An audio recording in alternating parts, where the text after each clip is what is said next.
Our panel of break-fix petrolheads are back for another rousing what should I buy debate. Using unique shopping criteria, they are challenged to find our first-time collector the best vehicle that will make their friends go, "Where do you get that?"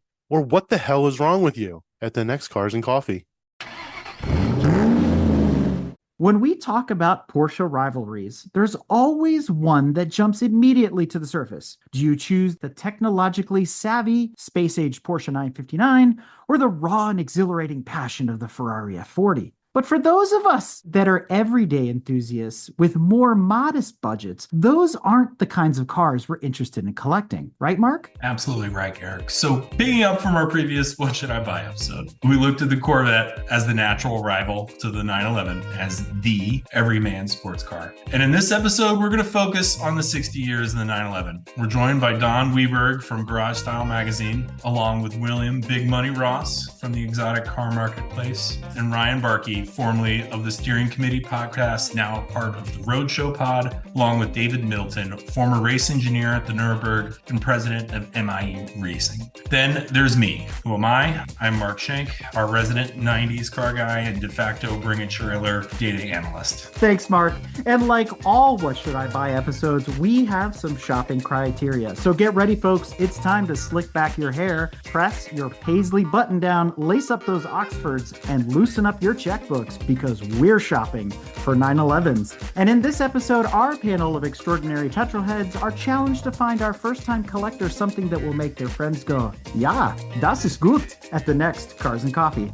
So welcome back to the show, guys. Thanks to be back. Thank you. Thank you very much. Isn't that Danke? Yeah, danke. But eye patch now, Don? I'm wearing my eye patch here. Why are eye patches German? Are they pirates? They're like, they don't even have much of an ocean-going history, really. No, they don't. They don't. It's a very small coastline. That was the Irish and the Swedes. Last time we got together, we talked about Corvette. We really did a stellar job at condensing 8 generations, 70 years of Corvette into that episode. And so we look to do this again with Porsche with a slightly shorter history, right? The 911 celebrating its 60th birthday. The 901 came out in 1964, and it too has gone through 8 different iterations. Not to be outdone by Corvette, even though it had basically a 10-year head start on Porsche. We're going to talk about the other side of the equation because, as we alluded to the last time, the natural rivalry here in the States, if you're looking for that everyman sports car, something that you can take to the office, you can run around with up in the mountains, you can have fun with, you can take to the track, race on Sunday, go to work on Monday, it's Porsche and Corvette at the end of the day. I got to tell you, I heard Eric's accent from the East Coast over there kick up.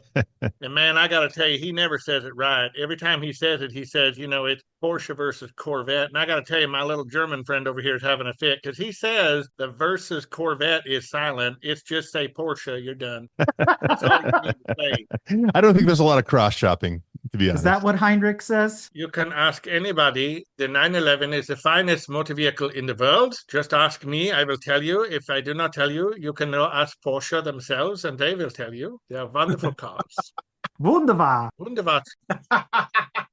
Kicking off, 901s go all the way back to the long-nosed cars. Kind of like the C1 Corvette. Are people collecting these cars? Oh, you mean you want to talk about the Porsche Beetle? Is that what you're talking about? Because that's where we really leave off. It's a Porsche Beetle. Well, someone's always collecting something. It doesn't matter. So, someone's going to collect them. I guess it just depends the reasoning behind collecting it. Is it something that had to do with their childhood, something to do with just something they saw, seeing a poster, one of those things. Someone's always going to collect something. But to what extent is the key, and what are they doing with them? Are they collecting them to store them? Are they collecting to drive them? They just collected them to hoard them in their backyard? And I don't want to go down the Singer rabbit hole right away. And the reason I'm like, are people actually collecting legitimate air-cooled early 901s and 911s is because Singer's producing replica early 911s. What are people buying? And we'll probably diverge into Singer conversation more than once on this episode. But the question is, are there really a lot of 901s? William, this is really your area, air-cooled Porsches out there in circulation. Are people asking for those, or are they looking for something else? The person that's looking for a 901, someone's going to have a lot of other Porsches. And again, it kind of goes back to what we said before in regards to Bet's last episode. It's they're completing a collection of what they have currently. No, I don't think anyone wants one car, they go, oh, I'm going to get a 901. No. because it's one, just cost, restoration, everything. Finding parts. Just all that goes with it. I'm with William on that. I think, the short wheelbase 65 to 68, those are rounding out a collection, I think. But, I don't know. That's just me. There's a lot of personal preference in those. As we all know, 911s have a tendency throughout the years from the 60s all the way till now, all look the same in essence, that same shape and everything. So it's not really like you're going these big styling cues, like say on a Vette where you're going from a 63 split window to, a 64, that kind of stuff, going from a C2 to a C3 or C3 to C4, that kind of stuff where it completely changed, totally different car. 911s have a tendency to the same shape and style throughout the year, especially all the way up till the ugly ass 996 with those eggplant headlights. I've never heard them called the eggplant headlights. All right, we're like 3 minutes into this. We've already talked about Singer and like fried egg headlights and like, Jesus, this went off the rail. Well, right away, took a left turn.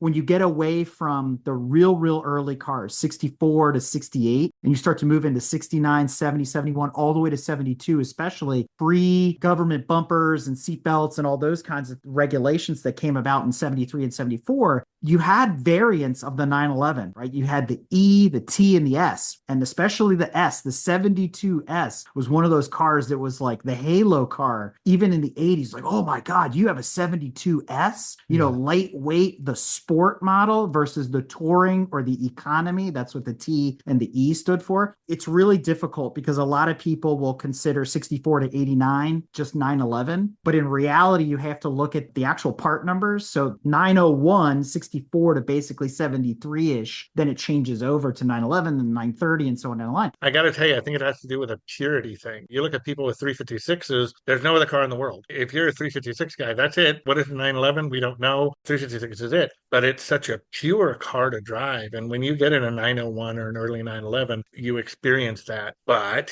just like Corvette, with all these iterations, Porsche always kind of looked the same. It always had that sort of teardrop look. But there was so much evolution under the skin that made each 911 a little better, a little better, a little better, very similar to Corvette. What 901 might be faced with is a little bit of what C1 and even C2 to a degree are faced with, which is drivability. 911 has evolved so much over the years. You're going to go on a rally. You're going to cruise the mountains of Malibu. You're going to have fun. You got your other little Porsche friends out there with you. You're going to hit a few little beer stops on the way. You want the 901 with the crappy radio and no air conditioning and the rough ride of that short wheelbase suspension? Or would you rather have, even God forbid I should bring it up, the 996? Infinitely better car, infinitely better engineered, infinitely better driving experience. Infinitely worse interior. I don't know. Oh.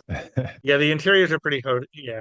Hey, it's coming into its own now all these years later. I truly believe it. It is coming into its own as it should. Yeah. It was undervalued, but the interior was pretty bad. It was. We'll get to the 996 for sure. Don makes an interesting point. I'm involved with the Colorado Grand, which is this 1,000-mile pre-1960 or 1960 and earlier, I guess, road rally, 1,000 miles in 5 days in Colorado. And you talk about the 356s. The 356 is not enough car for the Grand. No. So most of the 356s you see anymore are Emery cars. And I kind of feel like that's the same deal with the early 911s. It's horses for courses. What are you looking to do with the thing? The valuable Porsches are the rare cars or the cars that are exceptionally good to drive. Then you get sort of where the Venn diagram connects, and those are the really special cars. You said that the 356s and the 901s by relation have trouble on the Colorado Grand. Is it just they have a power deficit? And that's it. And just for the record, so the Grand is 60 and earlier. So, we're talking 356s. Yeah. Okay. But yeah, it's just elevation. Altitude is your enemy, and it's a real thing. You're at a pass at 12,000 feet, 14,000 feet. That car's got half the power that it says it has. That's a real issue. Some of those old Ferraris don't have that problem, right? But the Porsches do. The Gull Wings, no problem. Perfect Grand car. Right. It wouldn't stop me from wanting one or owning one. Again, what are you going to use it for? Probably not the rally car for you. Around town, whatever. Nice Sunday drive, great car. You get everything else. It's like the whole 911 versus 912 argument later. So much of the inherent goodness is in the 912, but it'll never be a 911. He might have just lost his Porsche card with everybody that's listening, talking about 912s. Hey, I can't afford one of those either anymore. So I guess it's, what are you looking for? But we're all looking for a 73 Carrera RS 2.7 liter. Absolutely. Yeah. I think those early cars have a little bit of room for investment, but I haven't seen too many 72 911S's up for sale. Well, the production volumes were so low back then, right? Yeah. So you have to take that into perspective. But your 911S, which was produced 69 to 73, they've had maybe 30 odd go up for auction on Bring a Trailer in the last 12 months. Half of those transacted and half of them didn't. And the price ranges on the ones that transacted were from 70K to 240K. I've got a good buddy with the 72S Euro spec. He's in the UK. I rode with him around in that. To me, for the older cars, I think the S is like the driver's car and the other cars are the collector's cars, but maybe that's a bias on my part. I really like them. I think they're spectacular looking cars. I've had the joy of riding in one. It was a little small for me, but it really, really was a cool experience. And growing up, my best friend, we were in baseball together. His father had a 356. I don't know what year it was. And so I kind of grew up around that 356. And I really, really like that car too. But I noticed in that early 911, I thought, man, this is just a nice car. This is much, much better. More power. The sound is there. It's just a different car. Unlike a C1, I think, the right color and, with the right leather and this and that, we were like, yes, C1's doable, but 901, I think the C1 and the 901, I think the C1 edges it out a little bit. So I grew up with an early 911. However, like a lot of early 911s, it was heavily modified. It was made to look like a 78 930. So we'll get into that. That's actually kind of the next generation of 911s. You ride in the later ones and you start to realize, okay, that evolution is really showing itself here. And do I really want to be, forgive the term, but do I want to be stuck with that early car? Yeah. And I mean, let me ask you, is it going to get harder and harder to sell those early cars? Does it come back to William's point of, yeah, you'll be able to sell it someday, but it's really just going to go into a collection. The guy is not going to drive it. He's not going to be a real enthusiast. He just wants it to round out a certain aura of a collection or something like that, which I guess what I'm wondering is, will 901 start losing value, or will it take the Ferrari road and start to become much more valuable because there are so few of them, because so many of them were converted into later model cars, etc. I think that's going to be interesting to see come the future. And if you think about it, until 72 and 73, when the bigger motors started to come in, bigger. Yeah, put that in quotes. Yeah, in air quotes, right? 2.4, 2.5, and then 2.7 liters. Those early cars, 2.0, 2.2. Yeah. Although everybody was mix matching parts. Oh, you got an S, but you put E cams in it because of the lobing and all this kind of crazy performance stuff. It's a step above a 356. You're making 100, 120 horsepower instead of 65. Yeah, okay. But the car's heavier, it's bigger, but it's the same principle. That was the cool thing about that, is the similarities production-wise on all those cars is you could interchange and make that car yours. You personalize that car to such an extent it was yours. That was the one thing, you go out in the used car market even now, but some years ago is, when you found one, it's like, okay, well, you knew you're going to have to do something to it to get it the way you wanted it, because that person personalized it so much, because you could. That was the thing. It wasn't like, you kept it stock, or there's like some things that everyone did. You could personalize the heck out of those things so much. Parts in abundance. It's not just personalization so much as a lot of that stemmed from grassroots motorsports, where you're looking for the advantage against the other guy with the 911, and somebody went, the E cams and the heads out of the T, and if you make this weird Frankenstein combination, you'll get 10 more horsepower with these jets from the Webers, blah, blah, blah, blah, blah. Grassroots motorsport fueled a lot of those combinations, but they weren't factory sanctioned. I think the factory took a while to kind of catch up later. They were designing to a budget. Well, if you bought the E, it was the base model 911. If you bought the Touring, the T, then you got these extra things like factory air or whatever it was, right? Which was an option. And the S was the sport model. So there's a lot of that going on from a sales perspective, but I don't think they were quite yet thinking about the amateur drivers. Yes, they were competing at Le Mans. They had been doing that with the 356s and other cars before that point. They hadn't tuned in the same way that, let's say, Corvette did, going, we're going to build a car for people to go have fun with. They were just building 911s to fuel the engineering program, the racing program. That's also a very German philosophy, right? You got to think at that time where Americans were more, we're going to tune, we're going to change, we're going to modify. And German culture, especially back then, I don't think it was natural for the average German person who bought a Porsche to say, I'm going to go out and change parts, right? It was probably looked down upon as like, oh, you're taking away from the OEM, right? I'm sure there were a few people doing it here or there, but that tends to be more of an American thing, you know? And I think America has pushed that into the mainstream now, where of course everybody does it globally. But I think especially back then, if you were a German and you started modifying your Porsche, you know, your neighbor in Stuttgart would have looked and said, like, what are you doing? You bring up a good point too. It's a little tougher to get 10 horsepower out of an air-cooled Porsche than it is like a Chevy small block, right? You don't say. You look at the Chevy sideways. I mean, it's tough to stick another hamster in there. Yeah, right.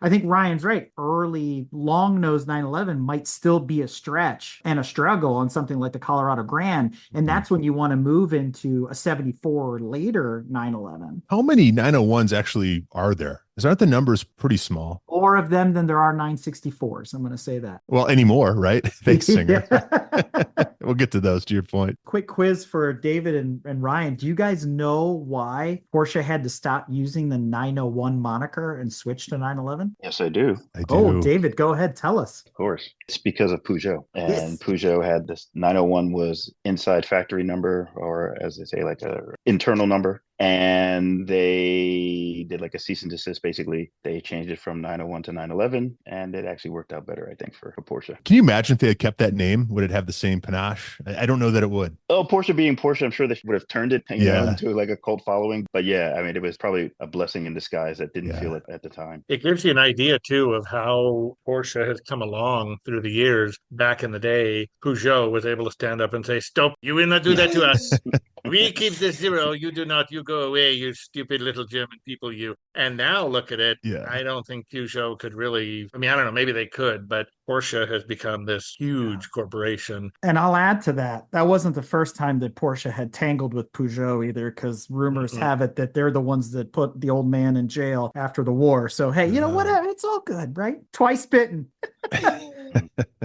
You remember the Continental name. I mean, going back to 356, and then they had to tango with Ford. That's right. And it was just one of those things where cease and desist and stop doing that. And again, now they're to a point, it's just like, you want to go to court? Let's go to court. So moving to the second half of that original 901, 911 generation, 1964 to 1989, we get the first body change. And as you guys said, you can always see the lines of the 911 through every generation that's come since the very first one in 1964. So if you think about it, it's very German, it's very iterative, just like you're developing software, version 1 and version 2 and version 3. But when you switch over in 74, because of the new regulations and the bigger bumpers and the safety stuff, it was sort of like C1 to C2. Yeah, it's still 911, but suddenly we got big bumpers and those butt cheeks in the back and those lights in the bumper, and the headlights got bigger, and the car just physically got larger, although it kept the same silhouette. I think a lot of us, like we talked about, C2 is the car we imprinted on, or C4 is the car we imprinted on. Those 74 to 89 911s, they're on everybody's wall as a kid. You're like, God, it's a 911. You just know what it is. But sort of like Senna, does it still hold that same greatness compared to other 911? So the second gen 911, let's call it that, is it still as good as it ever was? Like, I love it. There's such a great aftermarket for it. You can make it a genuinely light car. It's not that hard to get a 2,500-pound car out of it. There's a lot of different things you can do from a power perspective.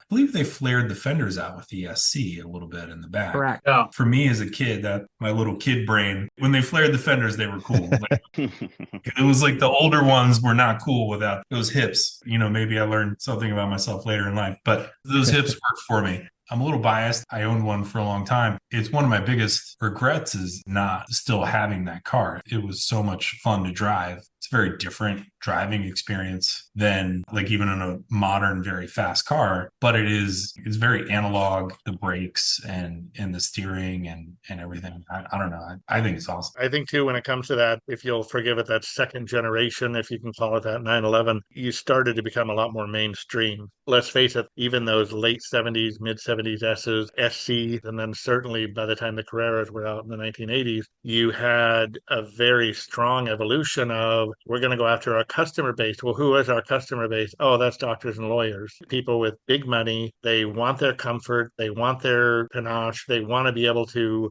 enjoy all the qualities of a German car, all the comforts of a luxury car. This one just so happens to be able to move very, very well. I think they started pulling away from their racing roots a little bit, especially during the 1980s. Even though they had the 930, which was a very capable car, you still had a lot of the luxuries, and you can't say it was unique. Corvette did the same thing to a degree. Yeah, you had the 350 and the 327 and all that, which you could modify until Kingdom Come. But I mean, you look at Datsun with the 280Z versus the 280ZX, and that happened right around that same time, that late 70s, early 80s. But the ZX was a big departure from what the Z enthusiasts were really, really wanting. Well, what Nissan or Datsun was trying to point out to them was, yeah, you guys, you enthusiasts are great. We love you. But guess who's writing the checks these days? It's the yuppies. It's not you guys. Porsche and Corvette, I think, both recognize the same thing. And they started having to pull away, and they started having to develop really what became the yuppie mobiles of the 80s.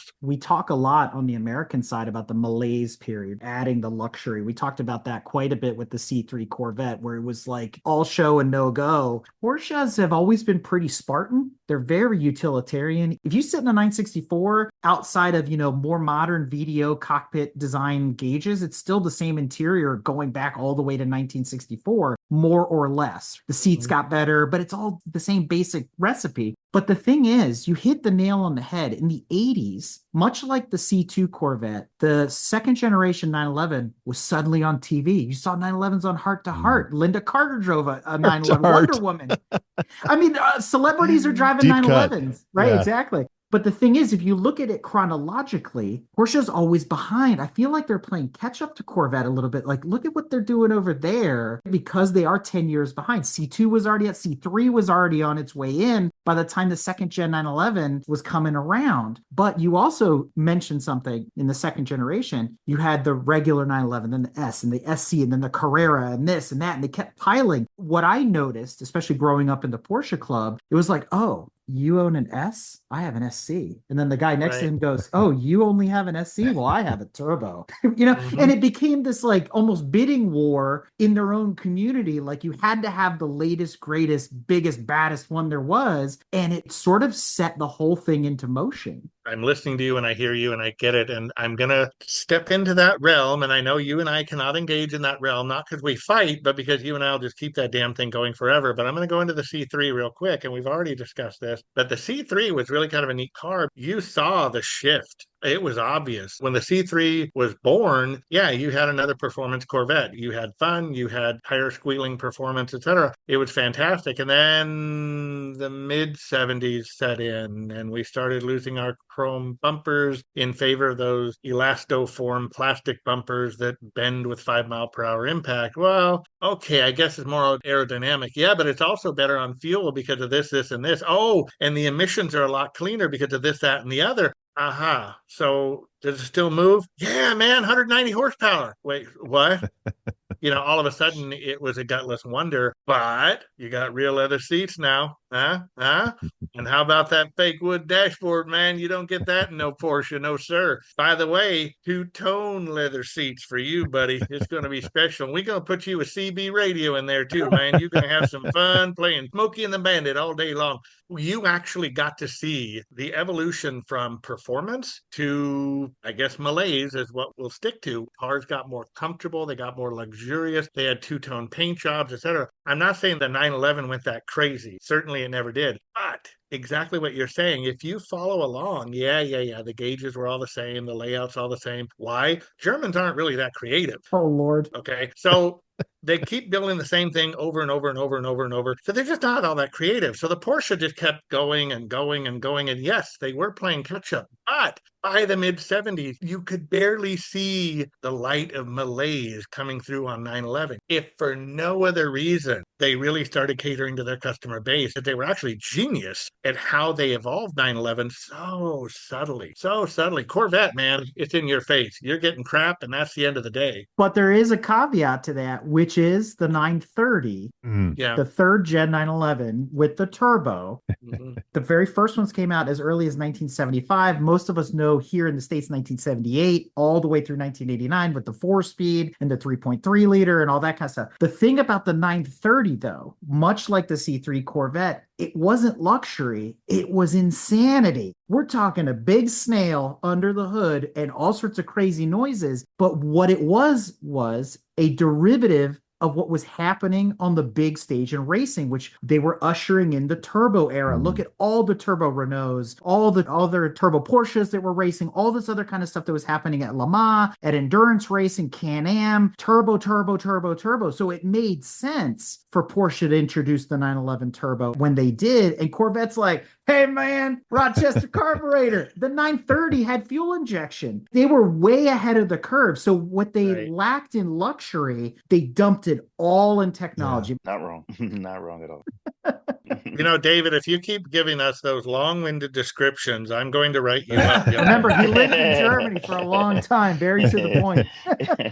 Let me ask. So I'm 48 years old, so I don't remember that far back. I mean, I guess it's pretty far back. But back in the 70s, though, were people cross-shopping 911s and Corvettes more so than they are, say, in 2024? No. I don't think so. And that's why we're having this conversation. Yeah. Yeah. I mean, you know, Eric, to your point, though, I mean, to your direct question, those Porsches, that particular generation, especially the SC and the Carrera of the 80s, that to me is still the reigning king 911. I think that was a real summit in 911 development. And I don't know why. I don't know if it's because those were the ones that I was raised with. I don't know if it's because of what you just said, Eric, about all the technology and all the engineering that went into ensuring that little 6-cylinder could still hold on to a Corvette, could still even outclass a Corvette, because it's fuel injected. Now it's got turbochargers. And I mean, come on, it was a 6-cylinder that was cleaning Ferrari clots. Yeah. I mean, that's something to be said. The reason I mentioned the demographics is one car was the Dr. Killer. It wasn't the Corvette, right? The 930 was a widowmaker for sure. Yeah. Have any of you guys driven one? Because I have. And my uncle owned one, and it was just vicious. It was the car that put Porsche on the radar for me personally. Growing up, and to this day, I've never driven one, but that was the car that put it on my radar. There was a single guy who lived next to us who seemed to have all the ladies and all the cash, whatever. I don't know what he did professionally, but he had two cars. He had an old 560 SL and he had a 930 turbo with silver BBS wheels. And I just thought that guy was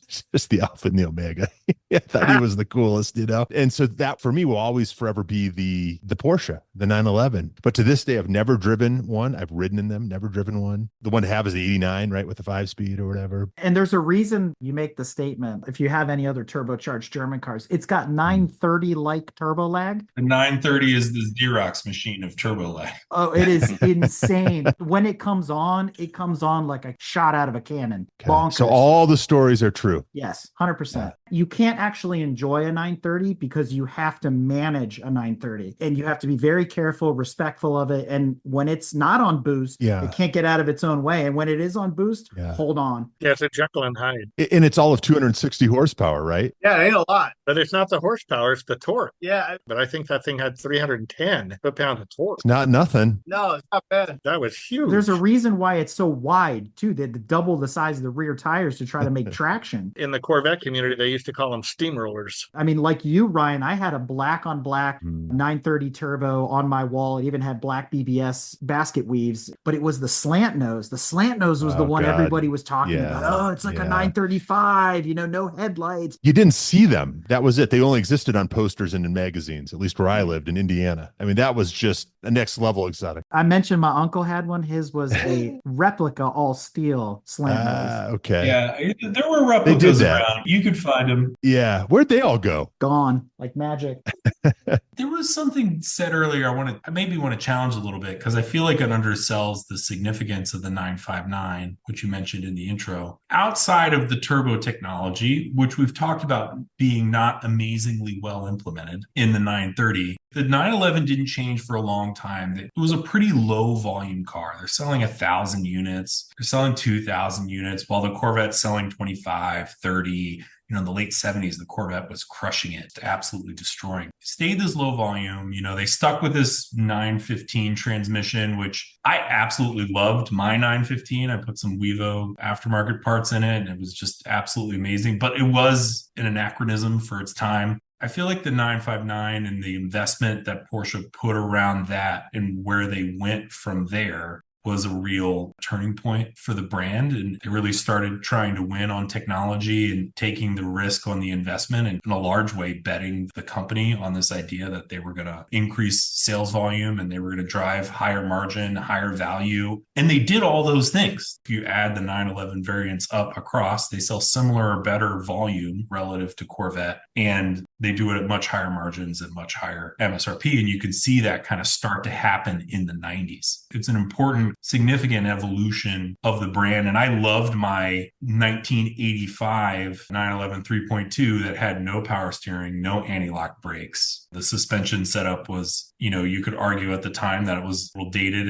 in how it was set up. I mean, I loved it. And the 911 was relatively static for a long time. I think that was indicative of where Porsche was putting their money, putting it into different programs. 928, they thought that was going to take over and kill the 911. We haven't told that story that everybody knows if they know anything about 911. But then also they were doing the Volkswagen project that they ended up having to take over for themselves to sell, and the 944. And they're putting all this money in other places and not in the 911. And then that changed significantly and it became the future of the brand. It's important, I think, to kind of talk about from that perspective. And I'm glad you brought that up. It was at the back of my mind. There was a moment there where 911 might not have made it past the 80s, because if you go back to some of those magazines that I know Ryan's got memorized, but if you look at some of the spec of like the 944 turbos, they were more aerodynamic than the 911. They were quicker. The 928, especially when you get up to the S4 and the GTS, you're talking near 200 mile an hour cars. The 911 wasn't putting down those kinds of speeds yet.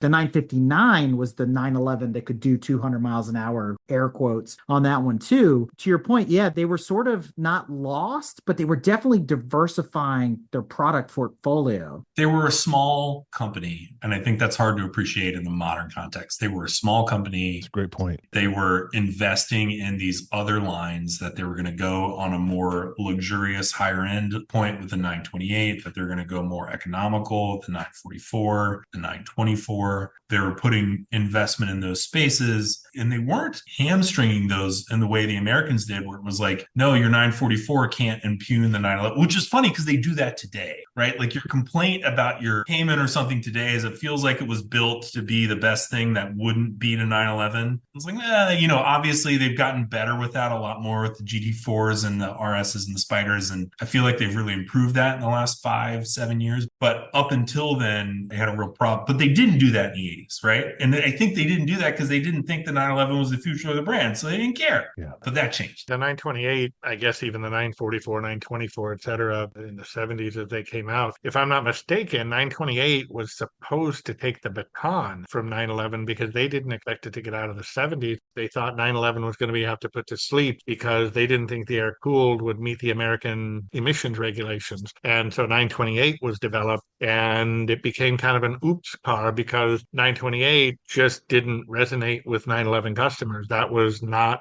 Porsche. But what it did do, it dragged some traditional Mercedes and BMW people into the Porsche showroom for a slightly larger, more luxurious Porsche experience. And it was the way Porsche embraced the malaise period too. Yeah. It was also very expensive. Yes. Yeah. Relative to other Porsches. It was very expensive. Yes. But they are amazing to drive, and we could probably go down a whole rabbit hole on 928. I adore 928s. They're a lot of fun. Seen in movies like Scarface and Risky Business and Weird Science and things like that. And you do know where 928 came from, don't you? Don't even start. I mean, let's face it, the 911 is nothing more than a squashed Beetle, and the 928 is nothing more than a squashed American Pacer. Legend has it, its inspiration comes from the Pacer. But I will tell you where Jeremy Clarkson, where he hates 911, he loves 928. Yeah. He absolutely loves 928. So for him, kudos. He's getting his fat ass in it. I was going to say a little more room for that giant head. Yeah. For sure. Do you know who I am? Like, can you imagine the cost of developing the automatic transmission and the new manual transmission and a 32 valve V8 for a car as low volume as the 928, and only to walk away from it. They sold, what, 5 in 1994? I mean, that was such a boondoggle for the brand. I guess they should get credit for surviving it. It was like a 20+ year boondoggle, though. I was going to say. 928 was around forever. It's like it was never going to die, you know? Someone was trying to amortize the cost of all that R&D.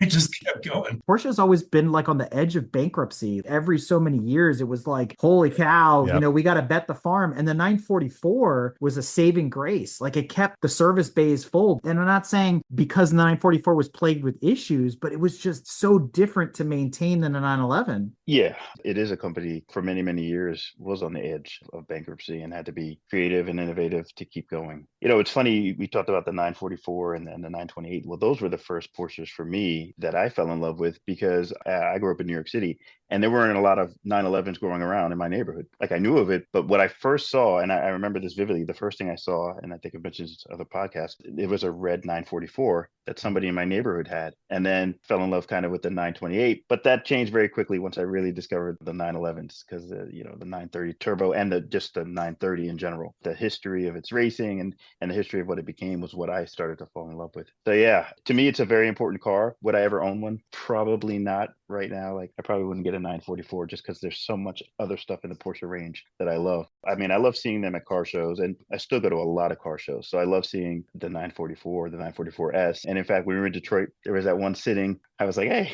So yeah, I definitely love seeing them, and I love seeing the 928. And when my kids see them, they think it's cool because of the lights, right? They're like, oh, those are the only Porsches with pop-up lights. And then I tell them, yeah, but it's front engine. And then my little daughter says, well, that's not a real Porsche. The 968 doesn't count? I love the 968. It counts, but in my family, I've kept telling them because they, as my girls are learning about cars and the difference between Corvettes, Mustangs, Porsches, even Audis, like I've always said, one thing that makes Porsche special was, at least the engine used to sit behind the rear axle. And we started this thing of like, that's not a real Porsche. We'd see things out in the wild and my girls were like, oh, that's not a real Porsche because where the engine sits. But the bad thing now is that they say it to a lot of people they go to school with whose parents own Macans and Cayennes and Taycans. and the kid's like, oh, my father has a Macan. And my daughters are like, well, that's a fake Porsche. And they've called it fake Porsche to some parents. And so the parents are looking at me like, obviously influenced by your dad. And my daughter's like, no, we just learned what's proper. So the Porsche Tiguan. Yeah, exactly. I taught my children gatekeeping and elitism in the Porsche community. Hey, keep the tradition going. I'm training them well. So, Mark, are these second gen and even third gen 930s, are they even attainable, or are they completely out of the range of possibility anymore? No. I mean, I think the SC continues in my mind. It's been the value purchase for the last 15, 20 years. It's now gone from being something you could get for $15K for being something you can get for $40K, which is not cheap by any means for something that's 180 horsepower or something like that. We talked about the last time there was a dark period for Corvette, and that happened with the C3, and the C3 was the longest running Corvette. It kind of weathered the storm for Corvette as well. As Mark alluded to, so many were produced in like a 25-year run is insane. But we turned the corner in 1989 at Porsche, and you're starting to see the 928s getting wrapped up. The 944 is on its way out with the 16 valve, and then the S and the S2, and all the special editions that they did, but all limited number stuff. And the 911 still sort of the 911 through 1989.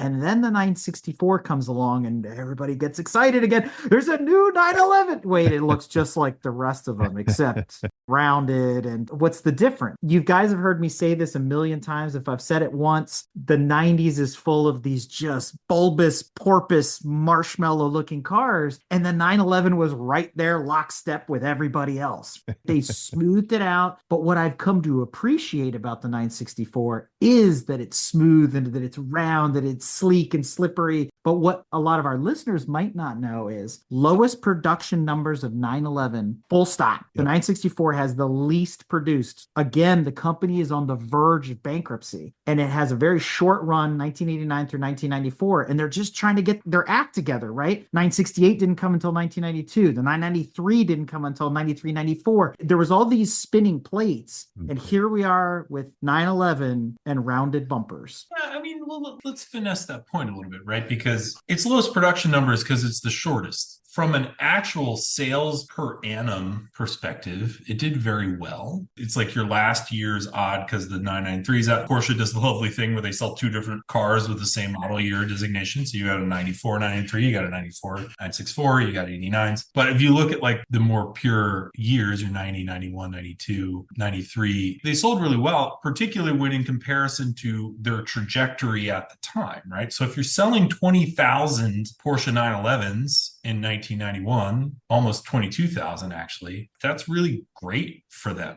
I mean, you mentioned Singer earlier. Now we're on the 964. We can say Singer now. Those bastards ruined the 964 because now everybody wants a 964 to modify it so it can be a poor man's Singer. And it used to be the least loved version of the 911 that you could most easily get. I can remember when I was looking for a car, I ended up buying that 3.2. I bought that 3.2 for like 20 grand. It was amazingly restored and really well done. And I remember looking at 964, not the 3.6, but the 3.3 turbos. They were just like 50 grand all day long in Southern California.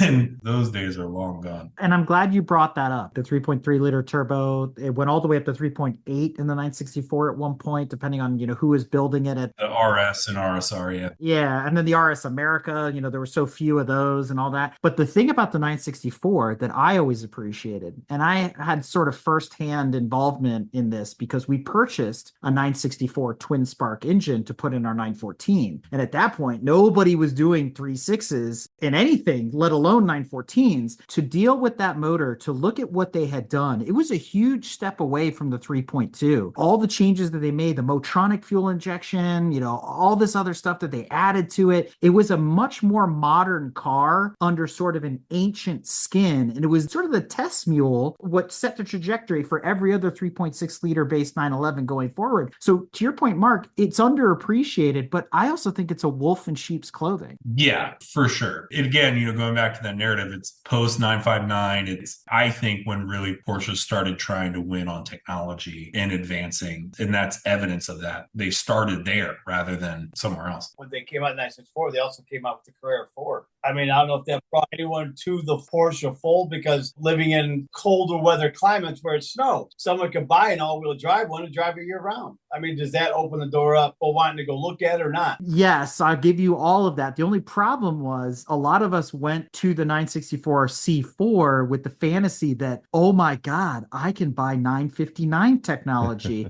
Yeah. So let's pause and clarify for a second, because the 959 was an Audi Quattro underneath. The 964 C4 is a VW Synchro system underneath, and they are not the same thing. No. It tends to still be very rear wheel biased until it gets into trouble. And then at that point, it's too late. They didn't fix that problem until late in the 993 when you had the C4S and some of the other models that had come out where they really spent the time to develop the all-wheel drive system. So for me, if I'm buying a 964 C2, because you're just carrying around ballast with a C4. So you're telling me the salesman back in the 90s in a Porsche dealership was going to explain that to tell to someone coming in? It was all lies. No, it's the same exact as a 959. Yeah.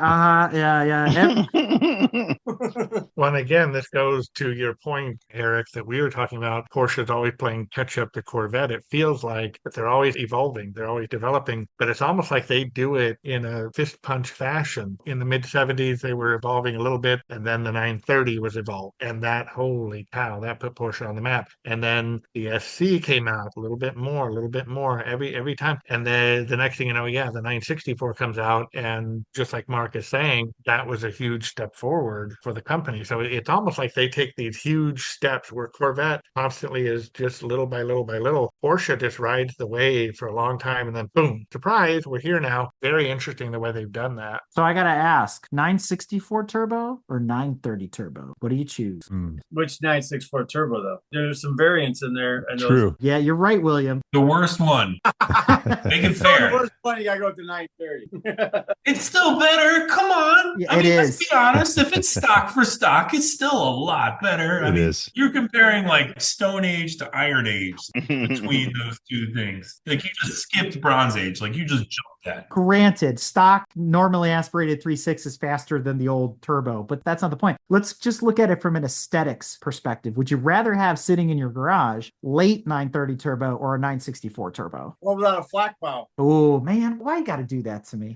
Then you got you All right, start they got to have the same kind of headlights, all right? Where that's my rule. It's a hard choice. all right. They did make a couple where it was a flat bow, but it was delete, and it was just it made no sense in regards to how they did it. But I mean, I'd go old school. I'd do the 930. I just think because it's sort of raw, but it doesn't matter what it is. I'd go after the 360. I'd do a flat bow in a heartbeat. I love those cars. As much as I love the 930, the 964 is just that much better to me. And it's a much rarer car, is it not? Very much so. Yeah. You throw a 930 in the garage, any kid right now comes over, whoa, Yeah. they know what that is. For some reason, it's almost like DNA. They just know that is God's car right there. But you throw a 964 turbo, oh, that's cool. They don't know what it is. They don't know how to respond to it. The 930 is just legend. It is absolutely legend. I'm going 930 turbo. If I had all the money in the world, I'm getting like a 930 RSR tribute type body because I just love them. And something about that history of that time of motorsports, stuff they were doing, especially in America, that's what I like. And that's when I think of being a kid, I think of that's the car like I would have loved that my dad had or something like that, and or somebody in the family.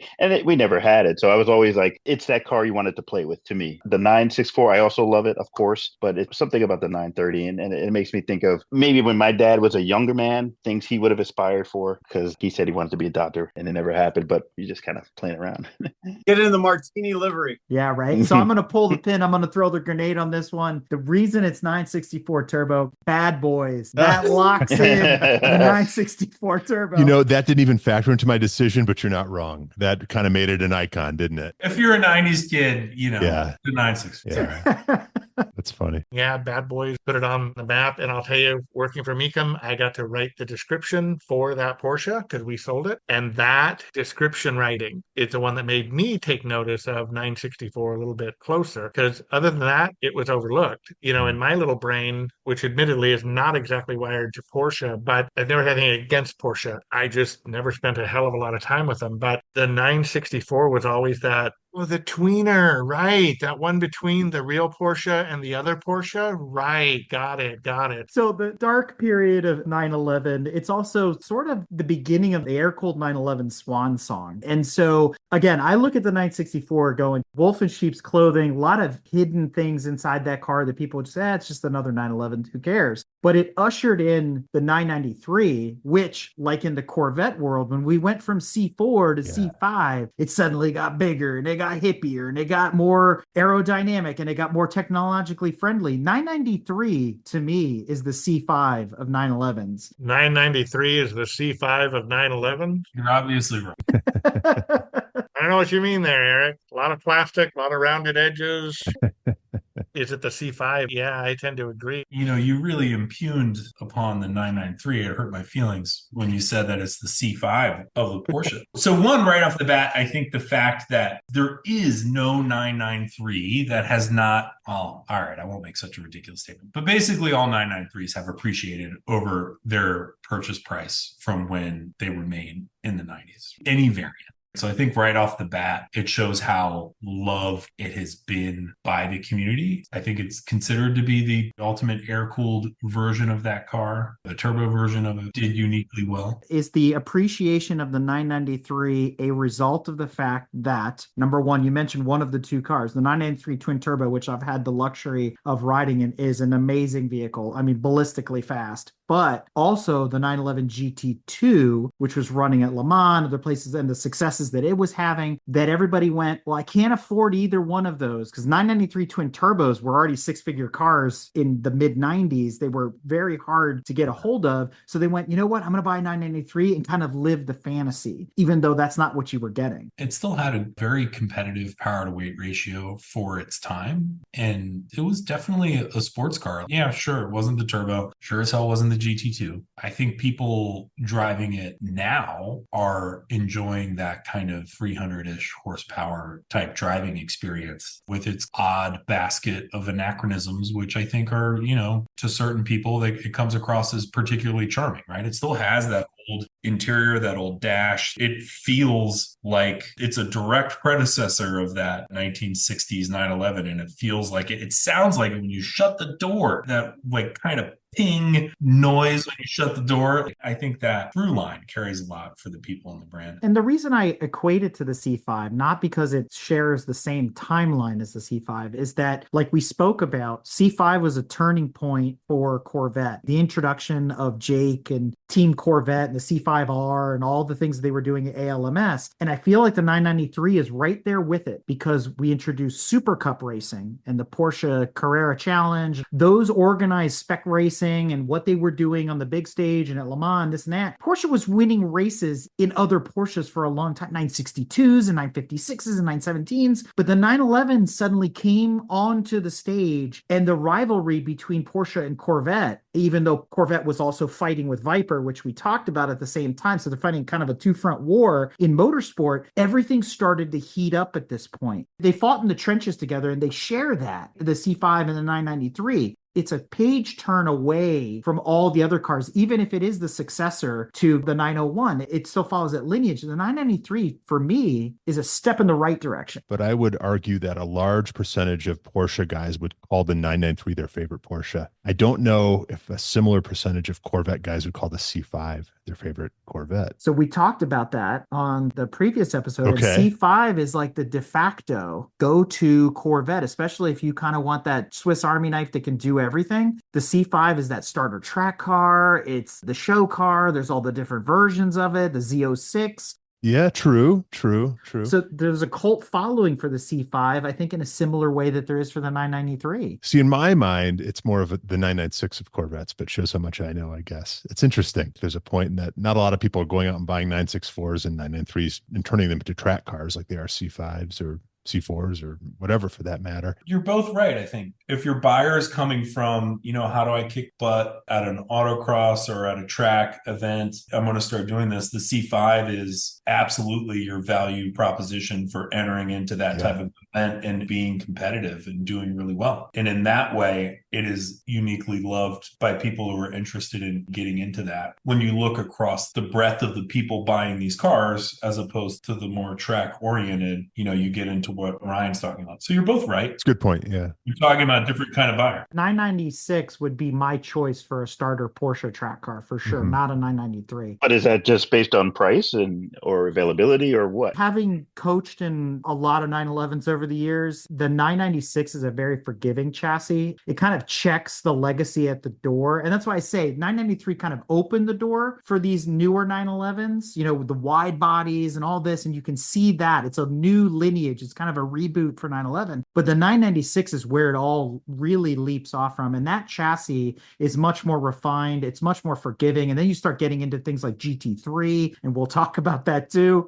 But I think 996, you can still get into them for very, very cheap money. For now, yeah, I think 996, you can still catch a bargain out there. Everyone knows I like 996. And a lot of the guys on Facebook that I know who are all into sports cars are always telling me, go get it, go get it. You're going to lose your window. Go get it. Because, we're losing our window. If you've been paying attention to 996 market, it suddenly did, boom, it just suddenly finally started climbing up. Correct me if I'm wrong, the 993, the one behind Mark on that picture, what years did those come out? 95 to 98. They had some 94s as well. Yeah, a couple of them. Okay, so they were more of a C4 car when it comes to Corvette. They were coming out when the C4 was just wrapping up its production. Yeah. C5 was beginning. Because what I was going to get at, the 993, I always remember it as being acclaimed by the media as it was a much more refined car than the previous 911. It was smoother. It didn't deliver the punch that a lot of the older 911 did. There was a refinement to it. There was a usefulness to it. There was a relaxation to it. And that was something we spoke about with C5 is it's kind of the coupe de ville of the Corvette world. It's much more refined than the C4, much more comfortable, much more relaxed. Eric, you said it yourself, the C4 and the C6 both had a sort of nervous twitchiness to them that the C5 does not have. I'm kind of interested in how the 993, with all of its refinements, is compared to that C5 in that regard. And if I'm not mistaken, wasn't C5 the the shortest production run, much like 993. Yep, it was. So they've got that in common too, which is really interesting. If you look at it again, if you start looking at the two companies in their development phase, they're trying to figure out what's going to sell, what's going to perform, what's going to do what. And as you say, the 996 was born, and what a car that was. Yeah.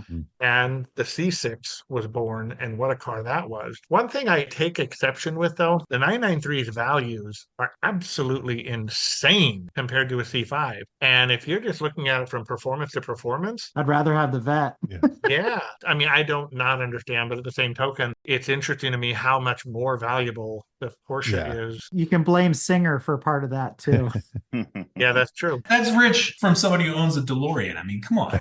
There are some intangible things to car ownership that endears you to the car. Yes. You had a great point, Mark. It's that emotional component. There's that whole 30-year cycle, right? We buy what we couldn't afford when they came out new. To your point, Don, I mean, that 996 is just ripe to explode. It really is. I would love to get my hands on one. I really, really would. I really like those Porsches. When they first came out, I laughed. I couldn't stand them. I thought they were hideously ugly with those droopy eyes. You know, if it's coming up in your rearview mirror, you're like, ooh, there's the new box. Oh, no. Oh, that's the 911. Sorry, buddy. And I'm a sucker for those 0.1 headlights because the GT1 had them. Yeah. Right? If you look at it through that lens, they're not so bad. Well, what's funny is for me, when the 997 came out, it went back to the classic round headlight. Yeah, okay, sharp, very cool. And Mark, you're absolutely right. 996 had the worst interior that was ever developed for a 911. Looks like Silly Putty got in there and designed it for Porsche.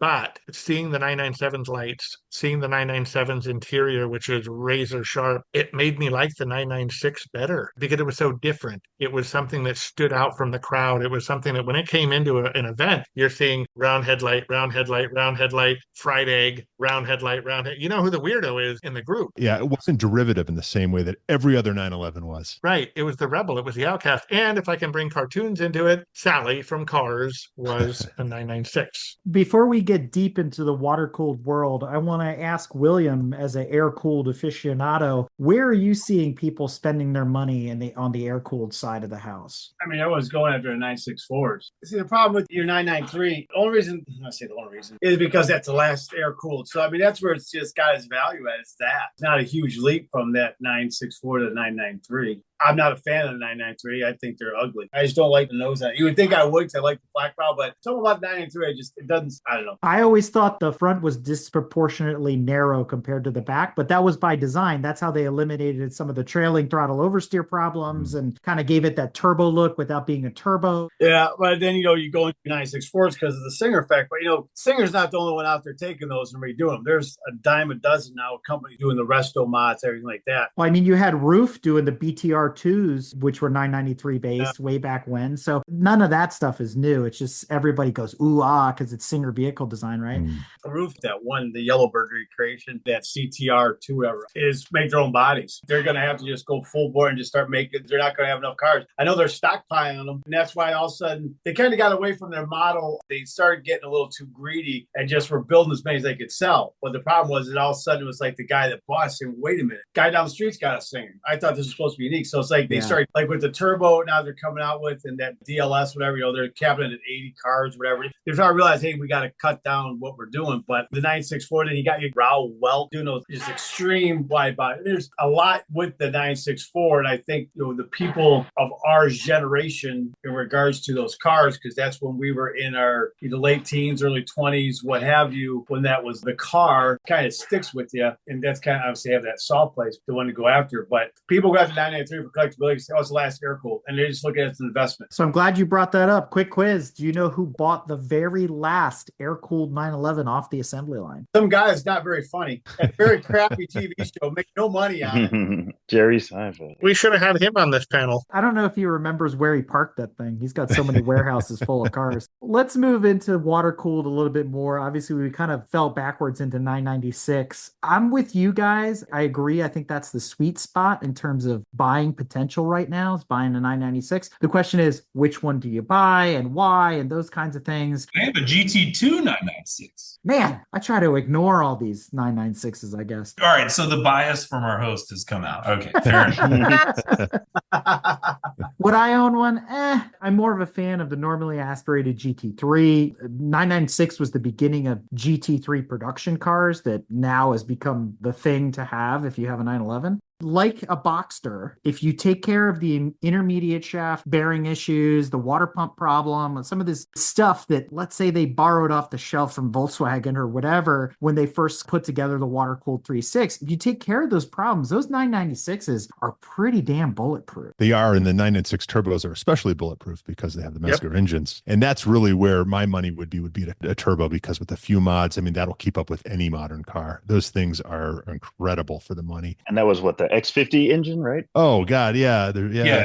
What is it? The X58 option? The turbo compared to what? To the normal? The power pack versus like the non. Yeah, so there was an option on the turbo called the X58, which everybody hunts for in the secondary market. They want to find that 996 turbo with the X58 package. The turbos had some of the best body style out of the 996 generation. Yeah. Mm-hmm. So what is in the X58? Is it like a GT2 parts they put in the regular turbo or something? Like, I thought it was mostly airbox and different power peak. I seem to remember at the time that they had more power and paper, but they weren't really that much faster numbers wise. Was it 50 horsepower? What was it actually? Do you know? 58, probably. Yeah. now I'm going to have to look it up. I mean, Yeah. I think from a value perspective, I mean, just last week, a 996 turbo transacted on that with 29,000 miles, very clean guards red coupe for 55 grand. It got sold. What? That's it? Incredible. How much that turbo sell 55. for? 55 grand. That low amount of money for a 911 turbo, I kind of often wonder if these are going to end up becoming rare, if for no other reason they simply got beat up, chewed up, and spit out because nobody loves them. The thing that buyers have a hard time getting over with this generation is the 5-speed automatic, because most of them are sold with the 5-speed Tiptronic. Yeah. That's a good point. Mark, what would that car have gone for with a manual? Twice that number, right? Or close to it? Oh, yeah,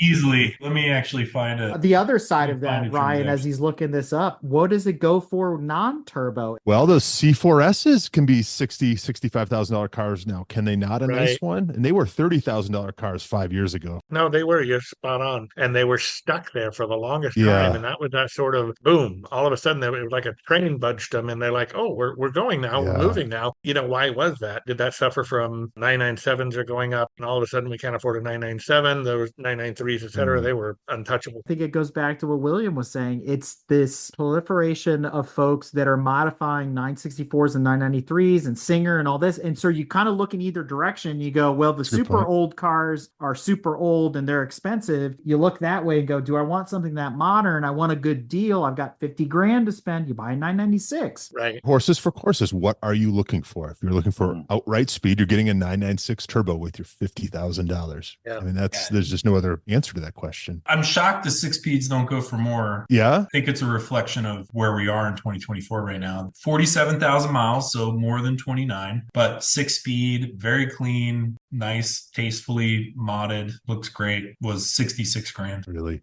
We're all going to look back at this episode and say we all should have gone out and bought one the next day. What the hell? I'm buying a 996 turbo 6-speed like next week. So And if I remember correctly, 996 was using small turbos, but they were variable vane turbos, similar to the technology they were using on the diesels at the time over at Volkswagen. So it was really interesting where they were messing around with technology, but also using sort of off-the-shelf parts to make it all work. You bring up the Volkswagen parts bin, and I brought up the Boxster headlights earlier. And I hate to say this, but it almost feels like, and I really don't know, but it honestly feels like Porsche was really, really pinching pennies when they brought out 996. 996, those are accountants building those cars, but I don't think all that costs R&D, but yeah, It was almost like a Hail Mary car when they did that, because they had the Boxster coming out, Cayenne. and they were using a lot of those different parts to save money. But it's still such a bargain, and you've got a car that easily runs circles around most Ferraris of the day. Drop an LS in it. What? Dude, I've seen weird stuff in the back of 911s. There's 6 of us here. If we all chip in, yeah. Mark, I keep looking at that one behind you, and I got to tell you, I just start salivating over that car behind you. I think that is such a great looking car. And it's funny because we brought up the hips that came out in the SC and how that really turned all of us on. We love those hips. And now you look at that 996 behind you, unless you get a C4S, you're not going to have the hip. That's what that is. I saw the nose on it and I kind of wondered, look at that body. That body is so pure. It's so simple. It is just absolutely gorgeous. It's like a 964. What are you talking about? Yeah, Exactly. I get hungry for some sausage, a little toast. Oh, man. William checked out. He started taking a nap as soon as we said water cooled. Would I turn one down if there's a good? No, heck no. As long as someone else dealt with the IMS bearing and dealt with all the stuff, as long as that stuff's all done, you don't have to deal with it. Drive that thing all day, just as a daily driver. I mean, have fun with it, beat the heck out of it, go cross country, just have a good time with it. Hit your events with it and everything like that. Great, solid car. You take care of it. I mean, I want to say the engines are bulletproof, but they're pretty bulletproof. As long as you take care of your stuff, that car will go a couple 100,000 miles. There's no reason not to. And parts aren't that difficult to come by. So maintaining it's nothing. And there's a lot of modifications you can do to it. It's such a flexible chassis in regards to base you could work from with it. You can have a lot of fun with it. Especially if I'm looking to buy my first sports car, whatever, that I could go to Cars and Coffee and go to these events and show it, blah, blah, blah. It's a great entry to get into those without having to break the bank or take a second mortgage out on your house or anything like that, because everyone buys these cars and I think a lot of people forget to take into account is, well, I also got to pay to maintain it. Your annual service costs on those isn't all that crazy. Yeah, you're going to want to put probably a couple grand a year aside. Not saying it's going to cost you a couple grand every year. It's going to kind of go up and down, but it's not going to break the bank where, you got certain other brands that I have an affinity for where you got to put 6-7 grand away a year because you're going to have that inevitable engine out service coming and blah, blah, blah, so it's a great car. I mean, even on those though, even if you got to take the engine out, what is it, 4 bolts, drop that thing out and Basically. to go. It's a great car to jump into, to have some. These young kids in their 20s and whatnot. Hey, I can jump in for something 30, 40, 50 grand. It's got low miles, well maintained, everything's done. I can hit these events and you'll get, I want to say, respect immediately. I mean, I'd rather have that than buying some like new Supra or something along those lines like that, because it's got more character. It's got more of a soul, I guess you could say. It doesn't have all the BS that you got this day and age with screens and all this kind of bullshit. It's a great analog car. Yeah. And you can work on it yourself. Yeah. Last of the timeless cars. Except for those headlights. Those are super dated. I'm sorry. Yeah. I think you can buy stickers or something that you can put on there. The 997 isn't too much of a step away from the 996 in the reality of things. It's sort of like C5 into C6, which is what Don was talking about earlier. So they straightened it up, they cleaned it up, different headlights, changed the fenders, whatever. But at the end of the day, 997's DNA... I would say that the 0.2 was vastly different from the 996. Started to be a bigger shift between 0.1 and 0.2 with that generation. I mean, I'm probably biased because I used to have a 997.2. Good man. Pretty much on the car. I mean, it's longer, it's a bit wider. It's changed a lot in the chassis. They really improved the chassis on that. In my opinion, if I was going out to buy a Porsche, I would buy a 997 Series GT3. That's the one. Ultimate all-time favorite modern Porsche, especially the 0.2, but they're just right. They're just right. And the thing is, with that too, is you can get an RS, you can get a manual in a GT3 RS, and you still have that option. I just think to me, that would be the one I'd buy. Yeah, I mean, they're expensive, but not talking $500,000, $1 million for something stupid. It's an awesome, awesome car. That Metzger engine's it's the shiznit. And also the first RS I ever was in was 997.1, and actually the first one I got to drive. I like the 997 generation. I know that since I sold my car and I'm trying to get back into Porsche, a lot of people have been trying to convince me to get a 996, but I just can't seem to take the leap and get the 996. I feel like I would like to spend more money and even get a 0.1. Again, personal preference. But I think there was a really big gap between the 0.2 and 996. And as an ex-owner, I was 50-50 on getting manual or PDK, and I ended up finding a really nice PDK car. But I couldn't go for Triptronic because I hated that. I didn't like Triptronic on the Boxster Cayman. I didn't like it on the 911, and I drove it a few times. I didn't like how the shifting wasn't the same as when they incorporated PDK as far as going upshift and downshift. That's what really puts some of the modern buyers off, because Porsche's had that PDK for a long time now, and it's become a big part of the brand that you can just slam through those gears fast. We call that DSG on the Volkswagen side of the house. Just want to let you know. And those early PDKs weren't that great. No. So Tiptronic, that came out in the 964s. I remember with the buttons on the steering wheel. The 968 had that as well. Ooh, look, I could shift by pushing a button on my steering wheel. So for me, they looked at the success of the 996 and the GT3, and they said, we're just going to take it even further. I think they got really serious about the whole GT3 department once they stepped into the 997 generation. It was like, okay, this is profitable. So 996, we weren't sure what was going to happen. And then 997, the GT3 department said, this is really profitable. We got to keep doing this, and we're going to do it bigger and better every time. Let's charge people more for less. Yeah, exactly. Stereo delete, we'll charge you more. Right. Yeah.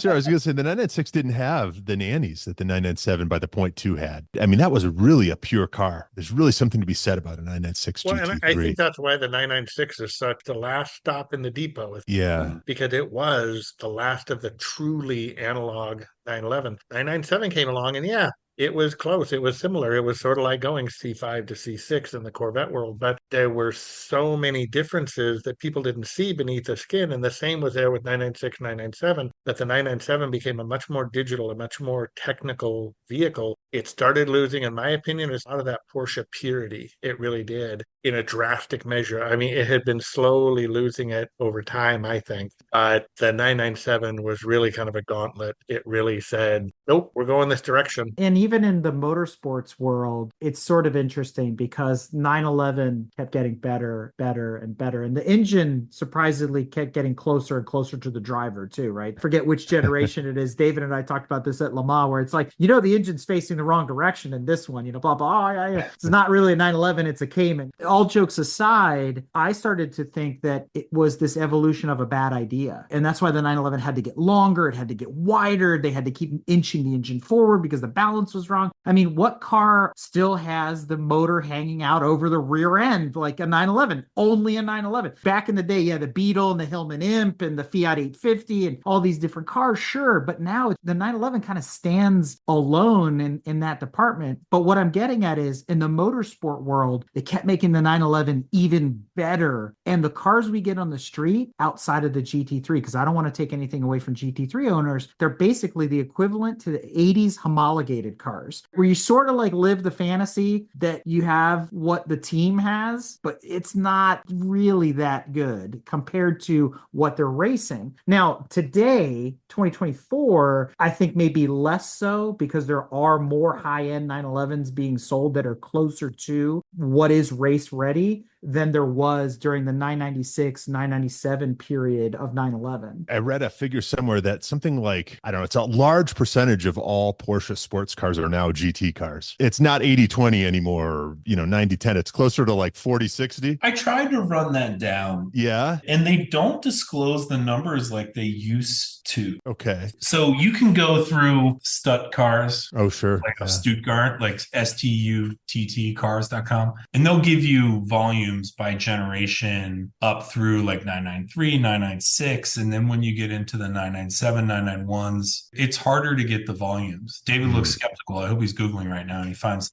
I'm looking it up. Find something that I didn't. I don't want to spread it, misinformation or anything. I've never done that before. We're fact checking. Yeah. I could only find approximations. I hope I'm wrong. Okay. But what I was finding, there were some on websites, but they just didn't seem super credible. Mm-hmm.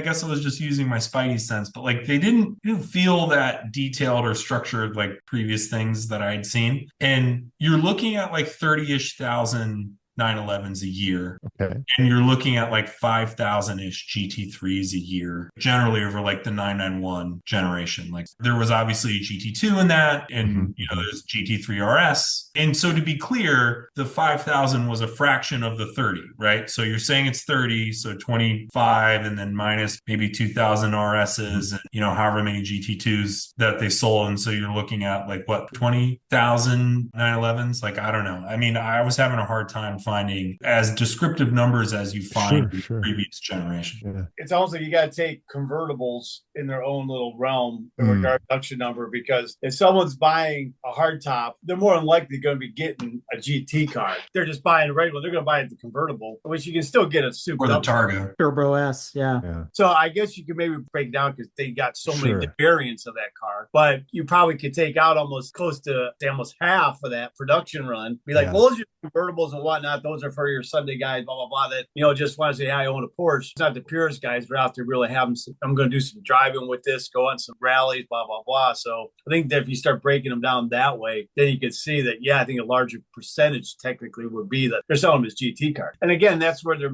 making above sticker and they can charge what the heck they want. And it's a waiting list. You got to be a special customer, and all that sounds like a Ferrari thing. What are they doing over there? Yeah, I know. If I can offer some purchase advice from someone who got a 991.2 GT3, Porsche has some weird rules. So they don't allow GT cars to be on the website. Rule number one. So if you go to the dealer website, you won't see a GT car. And you have to call the dealer to find out if they have, what they have, and what's there. When I was in the market, this was 2018, so it was a little bit out of date at the time. But I just started calling around to all the Porsche dealers in the major markets all across LA and Southern California and through Texas and Atlanta. And just like, if it sounds like it's a reasonably sized city, I'm going to find the Porsche dealers and start calling. And there were definitely GT cars that are out there. Usually they were cars that customers had walked away from or something the dealer had spec'd out. So most of them were absurdly spec'd. I found mine in Dallas. It had the only option on it that I wanted, which was the extended fuel tank. It had the 6-speed and the extended fuel tank. That was all I wanted. The GT game is an interesting one. If you just go to your local dealer, that's not the best way to play that game. And it's true that the dealers are not out to provide good service. Like the dealers are out to make money. They're making 20, 40, 50 grand per car. Like the amount that the dealers make, even on just selling cars at MSRP, is kind of crazy. Your dealer's not your friend. No. Call around. Yeah.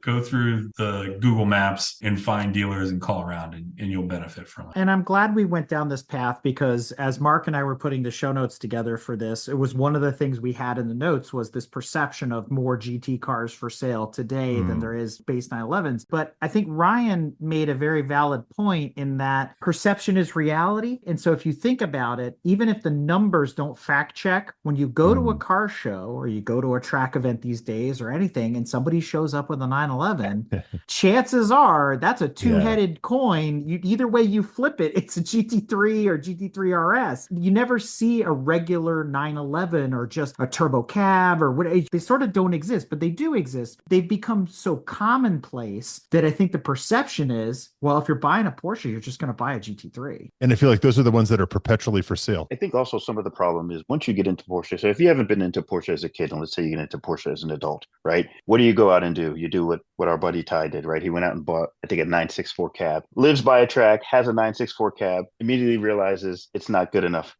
right? Then he switches and he's like, all right, well, I'm going to get a turbo. Gets a turbo, then he starts getting like training and then he realizes that's not good enough. Then he gets into the GT platform and then he just continues to buy because he's got the means, of course. And I find that living close to a track, when I do go to track days or I do hang out at Road Atlanta with like DCRA, the people who are just getting into track days, just getting into motorsports, and they bring a base Porsche or they bring maybe just a turbo and then they get put in the beginner group and they're feeling bad because they're in the beginner group and like everybody else in their GT cars is in the advanced group and they spend the whole day behind an instructor and then they start saying, well, what do I have to do? Or they'll get a ride along in a GT car and then 4 or 5 months later, a person of means will go and get a GT car. Or they'll go get a GT4 or something like that. And then they keep stepping up because I think once you start tracking your Porsche, you realize you need something more in the GT vein, like at least a modern one, right? If you're not doing historical racing or not doing anything like that. So I think that's one of the reasons that you feel that you go to track days and you go to things is that you're seeing a lot of GT products because they are that good. They are the ones you want at a track and you'll quickly know it. You know, same thing with a BMW. When I first bought my original BMW, I just had an E90 and I took it to a track. And within 6 months, I realized I better get a track focused car,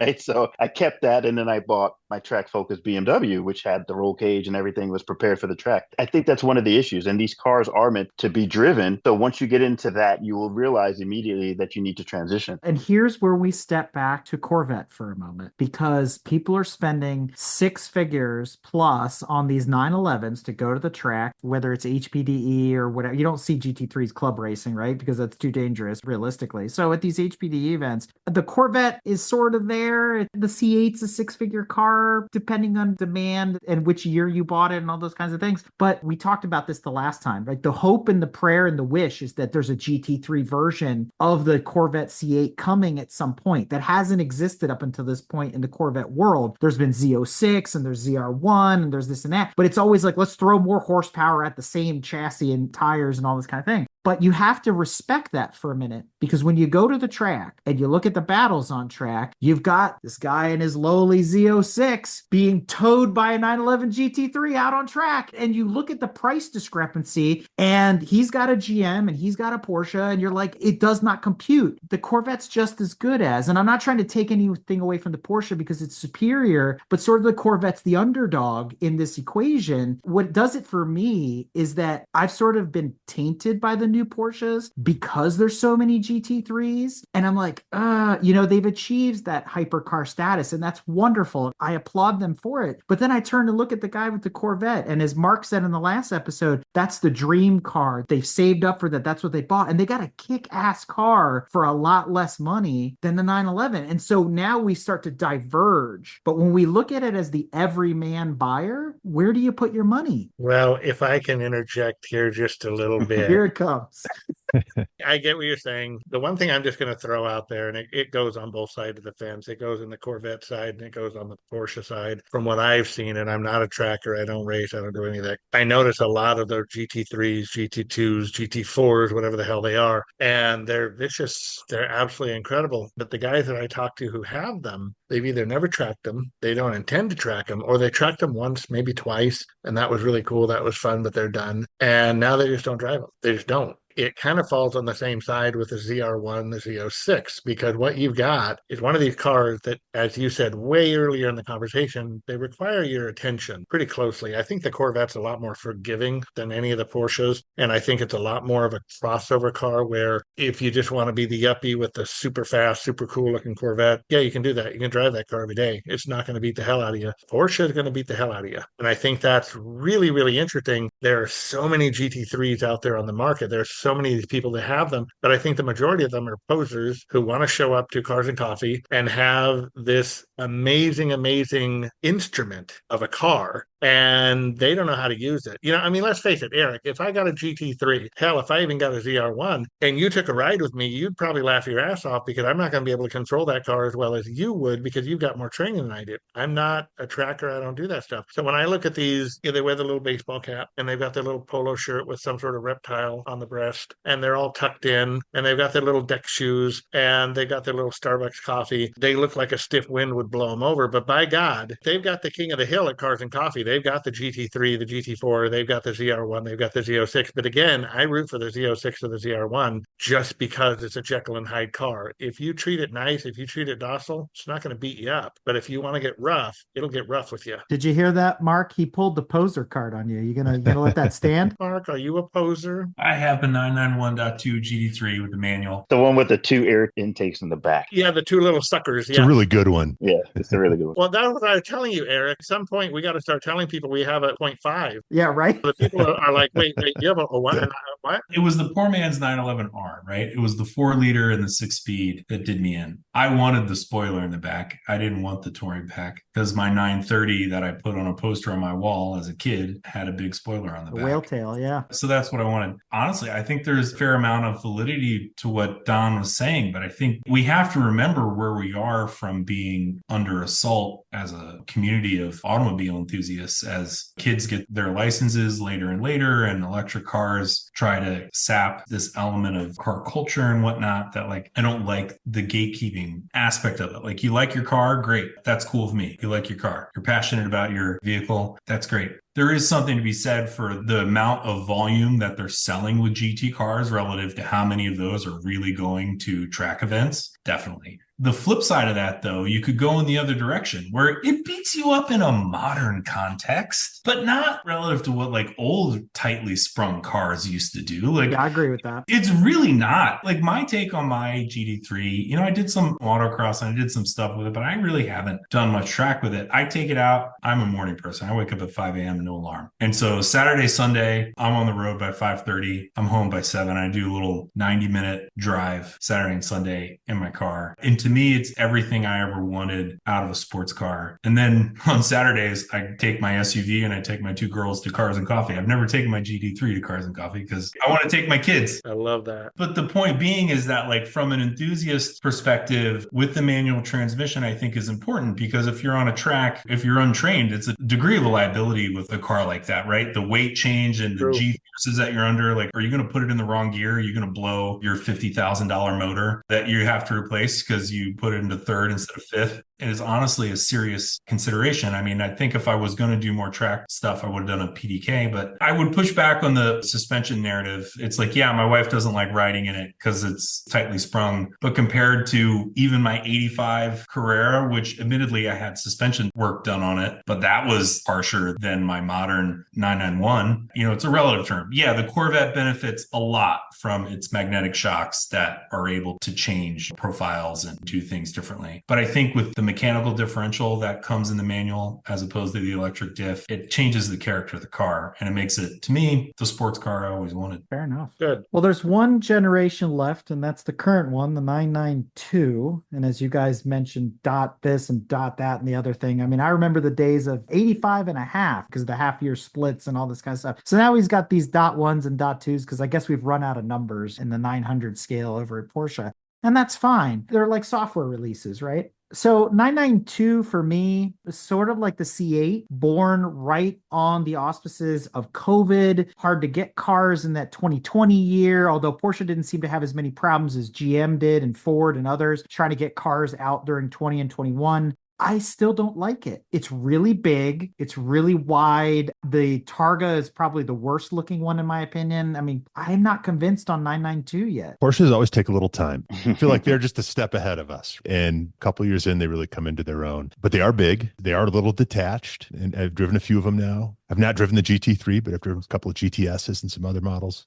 When I get back into my GT4, all is good again. I love the idea of a 992 for a special car. For me, it's just a little much. It's just a little too much in every direction, a little too big, a little too detached, a little too much power for me personally. But I'm wondering if in a couple of years, we'll look back at them and say, oh man, those were really good. Like, boy, they knew what they were doing. I guess it depends on what comes next, which Porsche hasn't hinted at yet. In our previous episode about Corvette, we talked about C7. You talked about how the C7 had gone as far as it could. There was just nothing else that Chevy and Corvette and GM could really do with that chassis, do with that motor, do with, whatever. With that package, it was kind of spent. It was kind of done. So that they needed the C8 to come out. I think this generation of 911 is a classic example of why the C8 needed to come out, because I can't stand the new 911. It is just a fat toad. And yeah, it does a lot of really cool technical stuff with its top and all this yin yang doodad. And that it is actually pretty impressive. But the thing is just a boat. Okay, yes, the 992 is a bit of a fatty. They at least made it bigger for a very specific reason. Front suspension geometry is totally different, and that's largely driven by what they wanted to do with the GT3. So that tells you the importance of the GT3 line relative to the car. But the only sports car, or at least car that claims to be a sports car that is bigger in every dimension and fatter, would be the C8 Corvette. So there's that. I mean, you can't call the 992 a big fatty without kind of acknowledging that the C8 is heavier and bigger in every way. Let's just be fair. Them's fighting words. Are you all done over there, Mr. Shank? These are simple statistics. Like, you can just look. These you can find on the internet. These you can find. You can look at numbers. the wheelbase. You can look at the front track. You can look at the length, width. No, I mean, the fact that the Carrera S is beating the Corvette on a power to weight ratio, that's new for this generation. Yeah. Come on. It's about time, isn't it? Well, we all know the C8 is severely underpowered compared to Oh, it previous is. Corvettes. So It is. Yeah, they're going to fix that real quick. they'll fix it. I'm a CA fan. I'd like to be clear. We've also all seen ZR1, right? You guys are familiar with the Oh, new ZR1? God. Oh yeah, Hello. I mean, we're putting out train horsepower now. this is like naval horsepower. Okay. Yeah, right. Yeah. And yet that car interests me not at all. When it comes to, yeah, it's a fatty, and it comes to the C8 being a fatty and the 99, whatever the hell that Opal is over there, they're both fatties. That's fine. Going into the evolution, and we had to change the suspension, and we had to change this, and we had to change that. Great. Porsche took a huge step, and it was an ugly step for them when they took the 911 water cooled. We all know. We were all there, and some of you all, you pray to Porsche and then you pray to whoever you pray to. When they went water, every one of you would, oh my God. It was a big deal when Mr. Mulholland started bringing his product in to cool off that little car. But you know what? You survived, and that car got better. I hate to admit it because you all know I love the 930 and that particular generation of Porsche, but it survived and it did better. It thrived. Yeah. And I really wish Porsche would just shut the hell up and develop a damn car that didn't sit there and say, we were developed in 1964 and we still have the 1964. You know what? It's old. It's over. I get where Don's coming from with this because 911 suffers from the same systemic issue that Mustang suffers from. Oh, the S650, blah, blah, blah, goes all the way back to Iacocca in 1963, blah, blah, blah. And they're holding on to that legacy. And I get that. Versus Corvette, when we talked about it the last time, it's sort of like 1983, screw it. Throw it all in the trash, start over again. And Corvette's done that a bunch of times, and C8 isn't the first time. I gotta give credit where credit is due, where GM sort of sees the writing on the wall and says, you know what? Too much of a good thing, not so much. Let's turn a page and try something different. That's why I joke 911 is the constant refinement and evolution of a bad idea. It's okay. It's gotten better. It's awesome. It's amazing. And I appreciate it for what it is because it does kick butt. It's very difficult to challenge Porsche like it is to challenge Ferrari and things like that. You've all seen the meme, I'm sure. It comes around on Facebook. It's two pictures put together. One of them is Roseanne Barr. The other one's Madonna. And it says, I never thought I'd live to see the day where Roseanne Barr was better looking than Madonna. That is your 911. That is what has become of the 911. The 911 is Madonna. It has been plastic surgery so many times. It is now an Opal. Look at that picture behind Mark. It is an Opal. But it's still the fantasy of Madonna, No. right? And that's what we're buying at the end of the day. Unbelievable.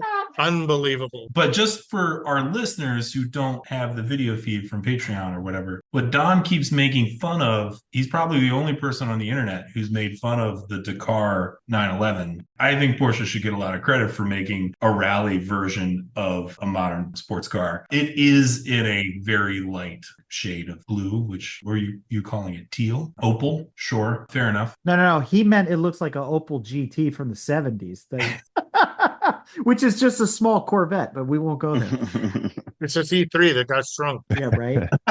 I see where you're going with that, Don, but the problem is Porsche's flagship is the 911, and it got to the point, like Mark sort of hinted at earlier, that with 928, 944, and this and that, even though maybe they were superior, the idea was to be better, they put all their eggs in 911. Nothing shall beat the 911. Right. Realistically, Cayman is a better platform at the end of the day, but to succumb to the idea that they're going to do away with the rear engine, rear mount, classic layout of a 911 and go the way Corvette did with the C8, that means they'd have to give up on 911 altogether and admit that the Cayman is a better car, because it is. And my joke is they finally got the 914 right with the Cayman, right, after so many years. That's not going to happen. So the question becomes, what is next for 911, which we don't know. After 60 years of production, what are they going to do with the 9th generation of the 911, other than make it bigger and wider? Or has it just become the Taycan? Because the Taycan sort of looks like the next generation 911, if you think about it. I think they teased it a little bit by leaving space for a hybrid system, but also what they're doing with the .2 GTS. So if you've been keeping up, they're incorporating the electrical powertrain. It's not a typical hybrid in the way you think. Mm-hmm. And I think that's the next evolution to the 911. I think they're kind of testing it out with the GTS waters, and then they're going to bring it to Is that a derivative of the MGU that they were trying to develop for Formula One?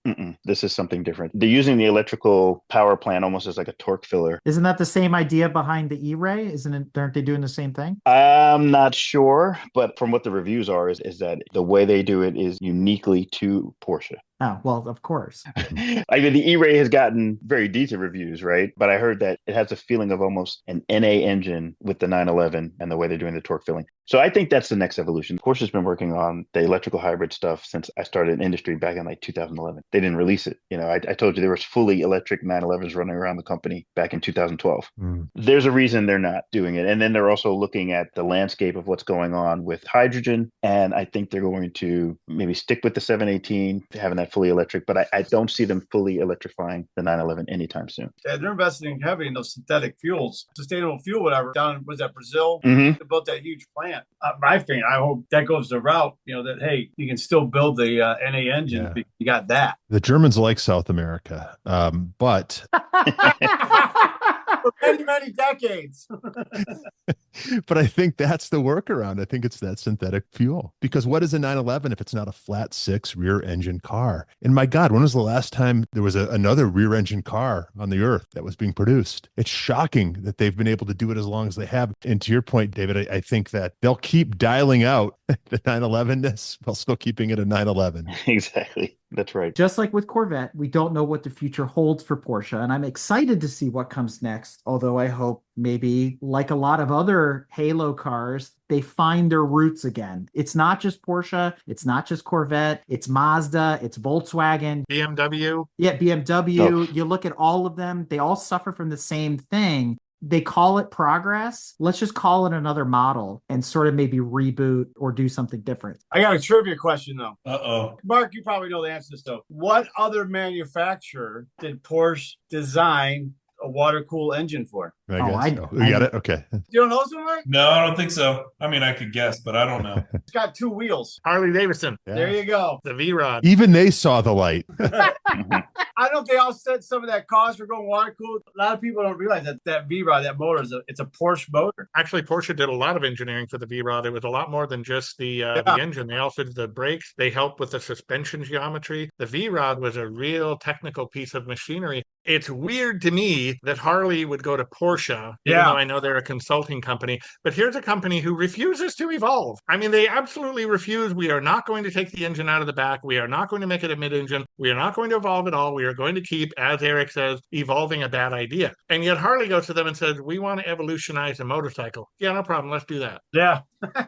Porsche and Ferrari are similar in that respect. They make the money so they can go racing, but they're an engineering company first. Exactly. They are a car company by proxy versus GM is a car company that goes racing and does engineering. It's the other way around. Mm-hmm. And so I appreciate that. And that's where you get into the weird stories of Porsche helping to design the Mercedes 500e, working on the Audi RS2 Avant, building diesel tractors back in the day. They got all these projects and all these things because they're an engineering company at the end of the day. So that's what's interesting, but that's what's also confusing about 911, whereas Corvette is designed for the American dream. It's designed for the consumer. It's designed for the enthusiast. Not that 911 isn't a lifestyle, but Corvette is a lifestyle. People aspire, as Mark said on the last episode, to own a Corvette. I'm not saying that people don't aspire to own 911s, but it's different. And it's attainable in a different way. With that thinking in mind, knowing what we know now, before we sort of turn the tables for our lightning round, would you buy a Porsche or a Corvette? Does it matter what model? No. Before we spend our $100,000, if you just had to pick between the two, would you spend it with Porsche or would you spend it with Corvette? Porsche. As hard a time as I give Porsche, I do love Porsche. I always have. It was really working for Meekum that trained me on the Corvette. And I had nothing against Corvette either, but learning about them is really what made me such an enthusiast about them. But I still have all the respect in the world for Porsche. But I think if I had my money, I would go with a Corvette. If for no other reason, they have proven to be more reliable on many different occasions. They are absolutely neck and neck with Porsche when it comes to performance. We've had this discussion before about my Ford driving across country. I love seeing all the dealerships out there. My God, if that Corvette, anything goes wrong with it, there's a dealership. I know there's enough Porsche dealerships out there, but look, when you go to certain states, there are no Porsche dealerships, or maybe there's one. So you're in the wrong side of the state and you got to have that tow truck. Wow, the tow truck alone is going to cost $2,000. to get to wherever you're going. Corvette, you're going to have a lot more serviceability. Again, I do really have a hard time saying no to 996. If this is just a Porsche discussion, I go with 996 all day long. All right. So William, Porsche, Don, Corvette. David, you're going to go Porsche. I mean, that's a no-brainer because of what the brand has had an effect on me personally and my career. But I'm the opposite. Like, I'm the guy who would drive my RS to church and park it away from everybody else, right? I'm the guy who's driving. I drive like the 930 turbo to the coffee shop just because I can. I want to use my Porsche. I don't have that kind of money, but use it however much I want to, and to say damn the torpedoes and enjoy the hell out of it, because that's all I wanted. I grew up as a kid on a bus stop, and a kid where my dad picked the absolute worst cars. He would never listen to anything I said. You know, he had no idea. And me, I'm sitting at bus stops and standing at bus stops throughout my whole life, even through college. Like, I didn't get my first car until college, and then I got it on my own. And I'm the kid who was like, always wanted something. I always wanted my dad to have something cool. I always wanted like a cousin to have something cool, and they never had it. So for me, it's the dream of having a Porsche, the dream of Porsche ownership. And when I finally got it, yeah, I used the hell out of my Porsche, man. And I would have continued to track it. And if I had an RS or a GT3, I'm going to track it forever. And I have nobody to tell me no currently. So that's just me. But everybody's not built that way. I get it. And I personally, I respect what GM has done with the Corvette. I respect the fact that they're still racing. I respect that they've got programs. And as we get older, I think there's room for all the enthusiasts, like Mark said. I can start to appreciate that. Maybe as a kid, I couldn't always appreciate certain brands and what they brought to the table. But the older I get, I'm like, car culture in general is so great. Absolutely, for me, it's going to be Porsche. I'm a Porsche guy. I mean, I've owned a few now, never owned a Corvette. Much like David, I didn't grow up with Porsches, but I guess it's those intangibles. Do you like redheads versus blondes or whatever? I don't know why. I just like Porsches. I tend to like the people who like Porsches. And honestly, the Porsches I've owned have been the most reliable cars I've ever owned. So there's that. There's a familiarity to it now. They're not intimidating to me. They're familiar. They're known. I still have a thing for C4 Grand Sport. Do you remember those? Mm-hmm. Oh, yeah. Well, I don't know what it is. White stripe. Right. Which is weird because they were just on the one fender, right? But yeah. I dig those, but proof's in the pudding, and I'm just a Porsche guy. And I wouldn't say once you buy the Porsche, you can buy another Porsche, because it's going to hold its value a lot better than the Corvette. That's a good point too. You drive that Porsche for 5 years, you do what you're supposed to do maintenance-wise. Either A, depending on which one you bought, it could go up in value, it could maintain value, go just a little bit. But you could turn around and sell that and not have to remortgage whatever and whatnot to go buy the next generation Corvette, because you lost, 70% of the value of the Corvette. The Porsche will hold it, so you can kind of roll other ones too, so which is good. William, such a good point. That GT4 behind me is worth every cent I paid for it 4 years ago. That's a free car. It's a free car, other than the tires, right? And the occasional oil change. It's a free car. So you talk about a financial decision that makes sense. I mean, that's part of it too. So all the above. So Mark, if you had to do it all over again, Porsche or Corvette? Maybe slightly surprising, I would stick with my answer from the previous episode. Just if I was spending $100,000 on a car and I had to choose between Porsche and Corvette, I'd get a C7 Z06 and turn it into a 1,000 horsepower monster. My man. But that's because I have a GT3 that I love, and I've scratched that itch. So if I'm buying a car, I like the idea of the real high horsepower Texas mile car, just as its own 150 mile an hour roll on. That's where the race starts. Sounds like fun. I appreciate everything you guys said. I mean, I think we're kind of split down the middle. I am personally torn 50-50. It's sort of like Lay's potato chips. You can't eat just one. I want to have every car. So I'll take a Corvette. I'll take a Porsche. Who cares? It's all good. Got 4 wheels and a way to steer it. I'm all about it. But more importantly, for our listeners, since we're talking about Porsche, we already decided on the Corvettes that we would buy with $100,000. But now specifically, you got $100,000 to spend on a Porsche. I'm just going to leave it as a Porsche. You could focus on 911, but you got $100,000 to spend. What do you buy? How do you invest your money? Do you buy a brand new 992 for $100,000? I don't think you can anymore. Well, let's just say theoretically, what do you buy for $100,000? I would buy exactly what I did buy 4 years ago. I bought a very low spec, no, that's a GT4, but a 911, I guess is a little different. Sorry. It has to be a 911, right? Yeah. I would get a 991.2 Carrera T. That's what I would put my $100,000 in. David's laughing. What would you buy? No, I'm laughing because that was my thought. I said 991T. That was the first thing that came in my mind. Maybe to switch it up a little bit. If I couldn't get the T, then a GTS. If I could get a GTS, the T I think is great. It really is. Don, do you go 996 or do you buy a 928? Yeah, I know. You knew the two I was looking at. And honestly, reasonably practical. Look, I see the GT3, the GT4. I wouldn't advise anybody who's got whatever kind of money go buy one of those, because I am the kind of guy who wants to be able to drive it every day if I want to. If I want to drive it to work, if I want to drive it all the way to Pennsylvania to go see friends on the East Coast, or back to California and see friends on the West Coast, I want a car that's going to not beat me up, as I say. And Mark has kind of brought that to light. The older ones beat you up worse than the newer ones. That's still no consolation to me. They're still beating me up one way or the other. Honestly, if I had the $100,000, it's hard for me to walk away from 996. I really do like 996. And over here in the back of my mind, there's always the Cayman pulling at me, because I really do like the Caymans. And I love the Cayman GTS. I just know that when it came to 911, even the Cayenne and the Cayman, whenever I see the GTS package, it always caught my eye. Yeah, it's hard to say between all three of those cars. But I think really, if push came to shove, as much as I love 928, and I really, really do, I think I would probably go with a 996 C4S. William, what do you buy for $100,000? 928 S4, 5-speed. Brilliant. Mm-hmm. Then I'd still have some change left over. I could go buy myself a 914. There you go. Know? Even a beat up 911 needs some work. I'm just a big fan of 928. And I think that with the S4 5-speed, it's got the gremlins and everything like that. But I mean, I just think that's just a classic car. I mean, I just love that. All right, but you got to buy a 911. So what are you buying? Oh, that's right. I got to buy a 911. I'd probably buy a 964 Series C4, because I'd drive that thing in the winter, put some Blizzaks on it, put some snow tires. I'll come tow you out with my Jeep when you get stuck. I mean, yeah, you could get the new stuff. The new stuff's great stuff.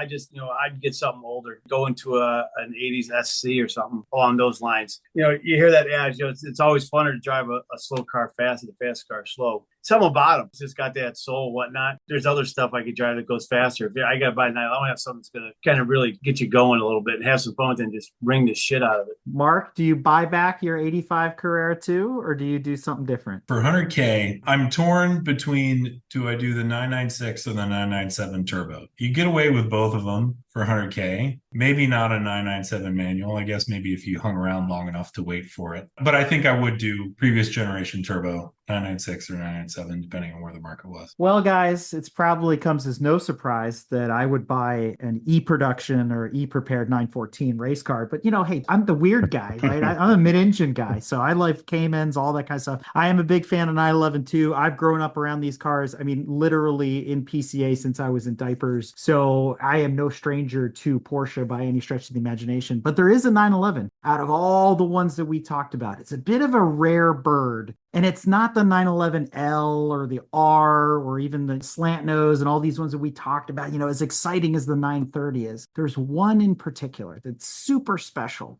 at least to me, and maybe to a bunch of other people. And that, my friends, is the 1989 911 Speedster. This thing is super cool. I've always loved these cars. I've only seen a handful of them in person, with the chop windshield, the canopy over the back. It's different than the Cabriolet. It's as wide as the turbo. It's a car that makes people want to come and talk to you. It's a story car, and I love story cars. And it's more attractive in some ways than a lot of other older 911s. And these are stupid expensive nowadays. So if I had $100,000 to spend and I had to spend it on a 911, I'm buying a Speedster. You mean you're buying one and doing a Speedster tribute because you're not getting a Speedster? Yeah, for That's right. That's what I was going to say. Yeah, I'd buy one too. Well, there you go. That's what They I would are have. so good, though. They are so good. All right. If you're looking to add a classic Porsche or Corvette to your collection, reach out to William at exoticcarmarketplace.com. Want to hear about cool adventures with Porsches? Then check out Roadshow Podcast with Ryan. If you want to learn how to drive a 911 really fast in the virtual world, then be sure to chat with David at MIE Racing. And you're guaranteed to catch me on another upcoming episode of Break Fix. So stay tuned for that, and don't forget what should be in your garage: a Porsche. So be sure to keep an eye out for cool Porsche collections with Don over at Garage Style Magazine. Thanks again to our panel for another great What Should I Buy debate. like always, I can't thank you enough for coming on the show. And I don't know that we ever come to a consensus, but that's kind of the point of What Should I Buy, is we're not really supposed to agree on what we would buy. We're supposed to give people food for thought. So this was new. This was different for us to do a two-parter, Porsche versus Corvette. I had a lot of fun. I thought it was informational, and I hope that our audience got a lot out of this too. And if you have further questions about Porsche or Corvette, hit us up on our Discord, reach out to us on our Facebook group, email us. We have a lot of experts in our wings that can get more deep into the details if you're looking to buy one of these particular cars. So thanks again, guys, for coming, and we hope to see you in another What Should I Buy? Awesome. Thank you. What a pleasure. And thanks Thank for you, having guys. us.